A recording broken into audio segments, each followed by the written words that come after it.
Nice. What's your YouTube channel? He's got almost 9,000 It's called followers. We Are Going Somewhere. Oh, okay. What are you guys doing here? We're on a school field trip. Oh yeah, where are you from? Meadow. Here. Oh yeah, from Meadow, Colorado. Do you like living here? No. Do you like butterflies? She does it. What are your names? Galen. Joshua. Autumn. Ashley. All right, thanks for being on the vlog. Enjoy your trip.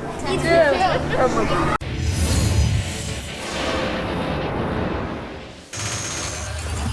Myślicie, że w Polsce kiedykolwiek ktoś by wam zrobił taką kanapkę z indykiem? To jest jedna z rzeczy, które mnie nigdy nie przestaną dziwić tutaj w Stanach.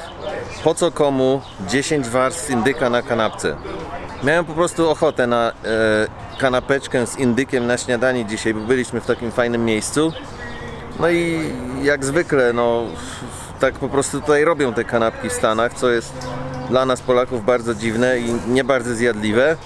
No i potem się marnuje, no szkoda. A człowiek nigdy nie pamięta. Może jak się zamawia tą kanapkę, to trzeba mówić tej osobie za ladą, że tylko 2 warstwy indyka, proszę. No taka mało ważna sprawa w sumie, ale jest nowy dzień i musiałem od czegoś zacząć.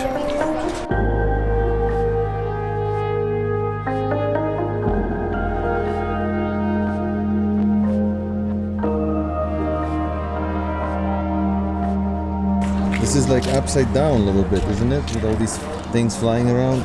Oh, yeah, it is. But it's a sunny version.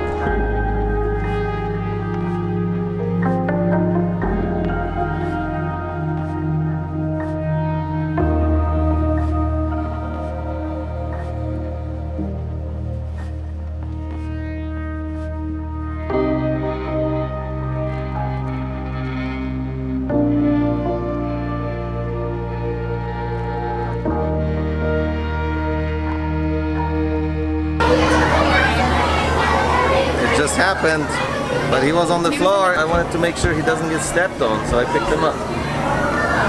And now his name is Samuel.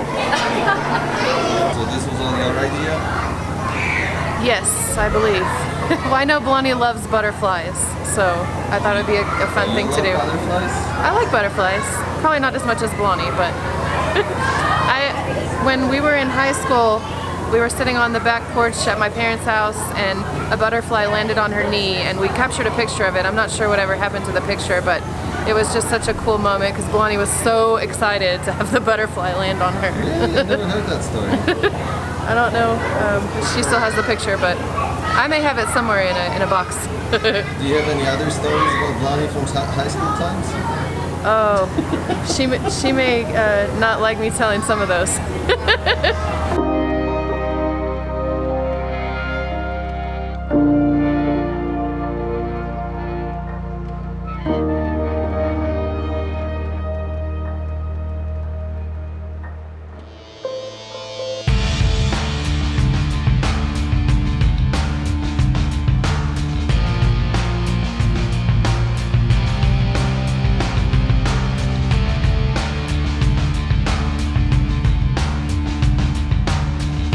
Powiem wam, że zwiedzanie Colorado jest po prostu przefantastyczne. Jest to zasłużenie, jeden z najlepszych stanów w Ameryce i wielu ludzi chce tutaj mieszkać nie bez powodu.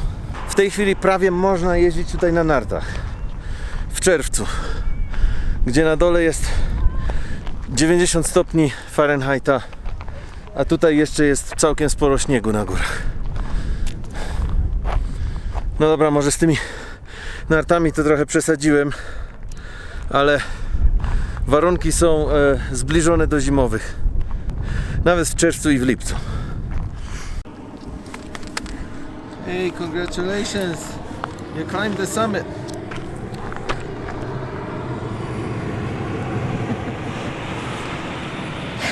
What did you do to your phone? Nothing. That's a lie. You did something. It fell out of my pocket on the way up here. Now it's all broken? No, it's not broken. It looks broken to me. No, it still works. It looks pretty broken. Nope. It's not broken. It's totally broken. It completely works.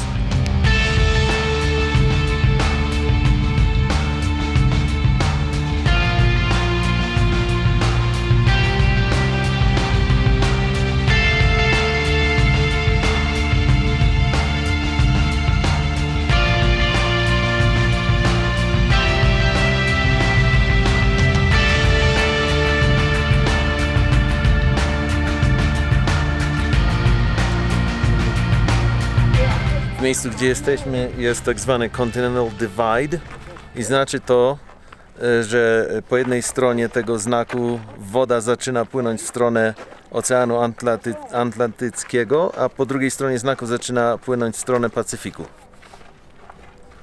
Na tym polega Continental Divide. Nie będę ukrywał, że musiałem to sprawdzić. Nie wiedziałem tego tak po prostu z wiedzy, którą mam w głowie. Ale teraz już wiem i będę pamiętał na jakiś czas. Na kilka lat co najmniej.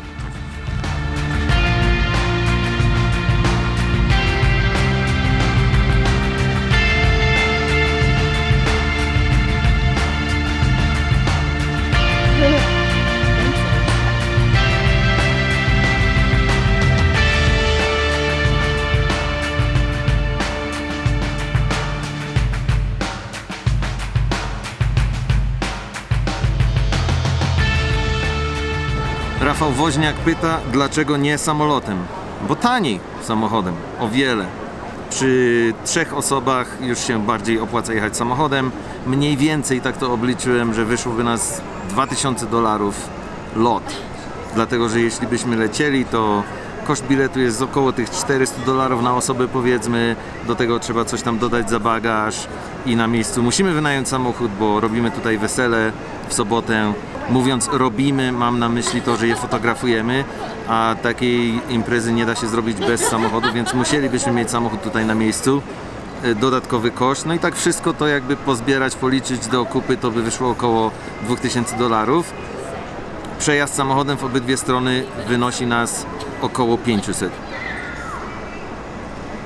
Śpimy w domu u znajomej, więc nie mamy kosztów hotelu, czyli po prostu zupełnie bardziej opłaca się jechać. A jazda nie jest taka tragiczna, no jedzie się te 20 parę godzin, to prawda, 30 powiedzmy, wliczając przerwy na, zresztą cały odcinek o tym zrobiłem.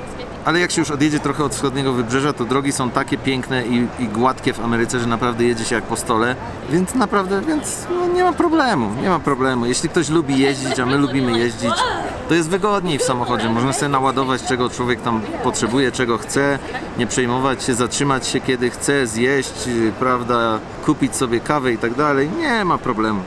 Jest jeszcze jedno pytanie w komentarzach, na które chcę odpowiedzieć. A kupno domu? Gdzieś kiedyś słyszałam, że jak za gotówkę kupi się dom, to można mieszkać w USA. Więc nie wiem do końca, czy chodzi Ci tutaj o to, że kupno domu za gotówkę pozwala otrzymać w jakiś sposób stały pobyt. Nie ma czegoś takiego. Jestem na 100% pewien, że kupno domu za gotówkę nijak się nie przyczynia do otrzymania pozwolenia na legalny pobyt w USA, ani pozwolenia na pracę, ani nic z tych rzeczy.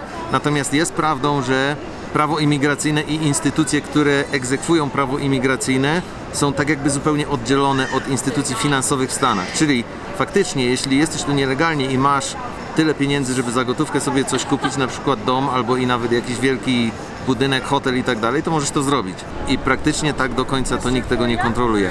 Prawa imigracyjne oczywiście cały czas się zmieniają, prawa finansowe również się zmieniają w Stanach. I'm coming. I'm turning again. Did you just steal somebody's swing? I didn't steal it. So you asked for permission? Huh? How's it going? Hello. Hello. Is that your swing?